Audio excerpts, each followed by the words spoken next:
Assalamualaikum warahmatullahi wabarakatuh. Halo teman-teman, apa kabar semuanya? Semoga sehat selalu ya. Di video kali ini kita akan membahas bunga kembang sepatu.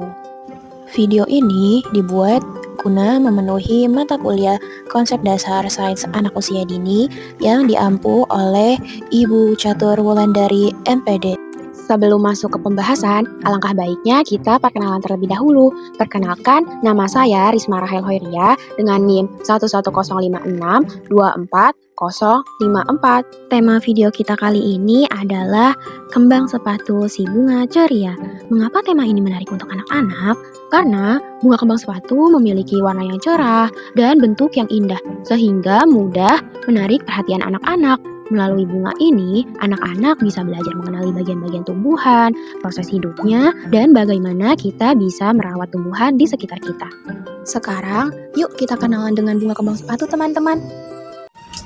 Tumbuhan ini namanya adalah bunga kembang sepatu. Bunga kembang sepatu memiliki nama latin Hibiscus rosa sinensis L. Bunga ini termasuk ke dalam jenis tanaman berbunga. Teman-teman, selanjutnya kita akan mengenal habitat bunga kembang sepatu. Habitat bunga kembang sepatu adalah di daerah tropis yang hangat dan juga banyak sinar matahari. Tanah yang disukainya adalah tanah yang subur dan juga lembab, seperti di halaman rumah atau taman sekolah.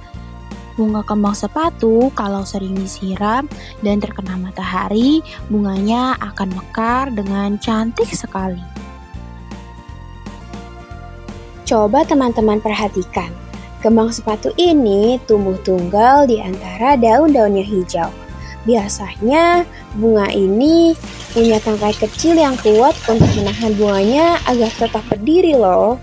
Mahkota bunganya ada 5 helai, bentuknya seperti trompet kecil. Warna bunganya juga bermacam-macam. Ada yang warna merah, kuning, jingga, hingga merah muda. Setiap warna terlihat cerah dan indah ya saat terkena sinar matahari pagi. Yang menarik dari bunga ini adalah bunga kembang sepatu tidak mekar lama. Biasanya dia hanya mekar selama 1-2 hari saja. Lalu dia akan layu. Tapi teman-teman jangan khawatir, karena setelah itu akan muncul bunga baru lagi. Mari kita kenali bagian-bagian bunga kembang sepatu. Yang pertama itu ada bagian daun. Daun warnanya hijau dan tempat untuk membuat makanan atau fotosintesis. Yang kedua ada batang. Batang di sini untuk menopang bunga agar tegak dan menyalurkan air dari akar. Yang ketiga ada akar. Akar adalah penopang dan penyedia nutrisi makanan bagi tumbuhan bunga kembang sepatu. Selanjutnya yaitu bagian putik. Putik terletak di tengah bunga, warnanya yang merah dengan ujung putih. Fungsinya sebagai tempat menangkap serbuk sari agar bisa tumbuh menjadi biji baru.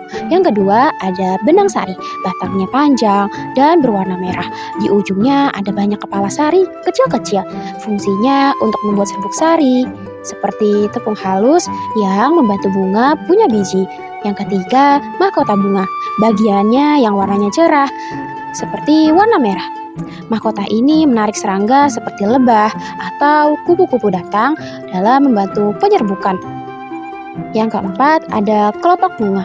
Letaknya di bawah mahkota dan warnanya hijau. Fungsinya yaitu untuk melindungi bunga saat masih kuncup sebelum mekar dengan indah. Nah, teman-teman, setiap bagian bunga itu mempunyai tugasnya masing-masing. Kalau semuanya bekerja sama, bunga bisa tumbuh indah dan membuat biji baru. Teman-teman, bunga kembang sepatu juga punya perjalanan hidup loh. Mulai dari biji kecil, tumbuh jadi tanaman muda, lalu berbunga cantik, dan saat bunganya layu, nanti akan tumbuh bunga baru lagi. Selain bentuknya yang indah dan warnanya yang cerah, bunga kembang sepatu juga punya banyak manfaat loh. Manfaat bunga kembang sepatu ialah yang pertama sebagai tanaman hias. Manfaat yang kedua, daunnya bisa untuk menurunkan panas loh. Dan yang ketiga, bunga dan daun kembang sepatu sering dipakai dalam olahan shampoo dan minyak rambut alami. Teman-teman, setelah kita mengenal bunga kembang sepatu, sekarang kita tahu ya kalau bunga juga termasuk makhluk hidup. Bunga kembang sepatu bisa tumbuh, mekar, lalu layu, sama seperti makhluk hidup lainnya yang mengalami perubahan. Kita bisa mengenal bunga ini dengan cara yang menyenangkan, misalnya dengan mengamati secara langsung bunga di taman sekolah atau halaman rumah. Kita bisa melihat bagian-bagian bunganya seperti mahkota bunga, kepala bunga, putik, dan benang sari, lalu memperhatikan bagian bunga mekar dan layu. Dari kegiatan ini, kita belajar banyak hal loh. Yang pertama itu, nilai keindahan, karena kita bisa menikmati warna bunga yang cerah dan juga indah. Yang kedua, nilai cinta lingkungan, karena kita belajar merawat tanaman agar tumbuh subur.